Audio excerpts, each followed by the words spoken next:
Have you ever really stopped to think about what a simple list of names can actually tell us? Mm. It might seem, maybe a bit dry on the surface. Yeah, a little. But today, on the deep dive, we're going to venture into the book of First Chronicles, specifically chapter 6. Okay. And we're going to explore exactly that. Now, I know what some of you might be thinking. A genealogy.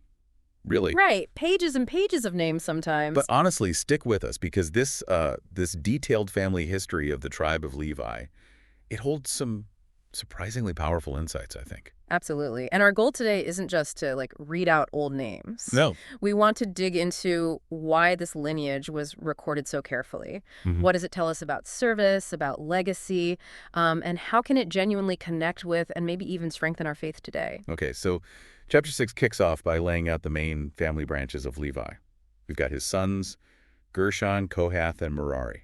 Pretty straightforward start. Right, the three main lines. But then it really zooms in, doesn't it? It does. It focuses hard on the line of Kohath and specifically traces the ancestry of Aaron, who was, the first high priest. Mm-hmm. We see names like Amram, Moses pops up, of course, and then Aaron himself, followed by his sons Nadab, Abihu, Eleazar, Ithamar. It's clearly highlighting that priestly line. And what's fascinating, I think, is just the sheer dedication to documenting this specific line. It really underscores how important the priesthood was and this idea of continuity. Yeah. You see the generations unfolding, Eleazar fathering Phineas and so on, generation after generation. And it eventually leads to mentioning an Azariah who served as priest in Solomon's temple. Ah. And that detail kind of grounds this whole long list in a really significant moment in Israel's history, doesn't it? It really does. And it's not just the high priestly line, is it? The chapter also takes time to mention the other Levitical families, That's right. the descendants of Gershom and Merari. It notes specific people within those lines, too. Yeah. It feels like the text is making a point that, the whole tribe was involved. Exactly. It's painting a fuller picture. And then we see another really key element introduced, King David appointing musicians. Right, after the Ark of the Covenant finally came to rest in Jerusalem. Precisely. The text specifically names Heman, Asaph, and Ethan. And it even gives their genealogies, too, linking them back to those main Levitical branches, Kohath, Gershom, Merari. So it's showing that service within the tribe wasn't just about offering sacrifices at the altar. No, not at all. It included leading worship through music, which was clearly seen as vital. Which brings us nicely to this sort of unique role of the Levites overall.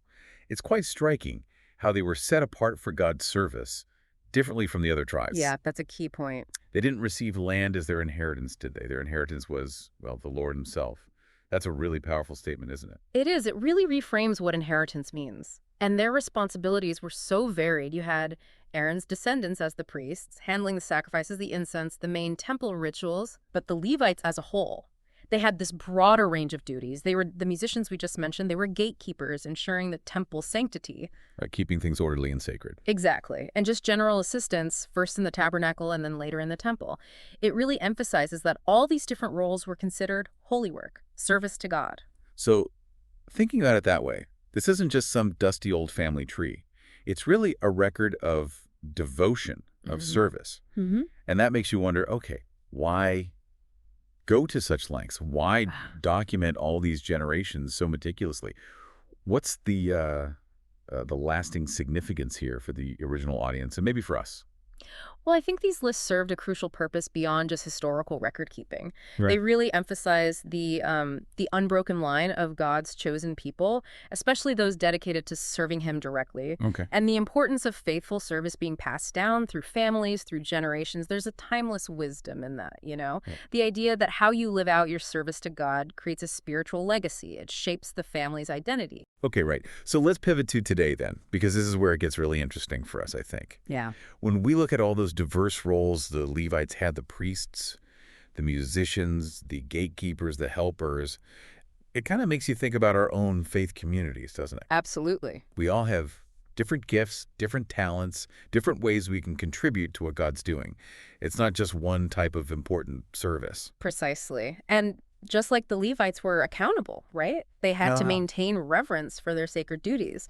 That serves as a powerful reminder for, anyone in spiritual leadership today, but really anyone with influence. It reminds us that character, devotion, integrity, especially behind the scenes, that really matters. It has a real impact. And you mentioned the gatekeepers and musicians. Those roles maybe weren't always front and center, like the high priest. Right? Less visible, perhaps. And that really highlights the value of that often unseen, but absolutely vital work that happens in our churches and communities today. Yeah. You know, the volunteers setting up chairs, the people managing finances, welcoming people. Yes. All those things, their faithfulness is just as meaningful, just as much a part of the body's service. It's all sacred work in its own way. Yeah. And that other big idea we touched on, the Levites having God as their inheritance. Right, that's huge. It directly challenges our modern tendency, maybe, to focus so much on material wealth or status as the ultimate goal. True. Their story reminds us that our deepest fulfillment, our greatest reward, it actually comes from our relationship with God. That's the treasure, with lasting value transcending, earthly possessions. So as we wrap up this deep dive into 1 Chronicles 6, if we had to distill it, what's the main point you think we should take away?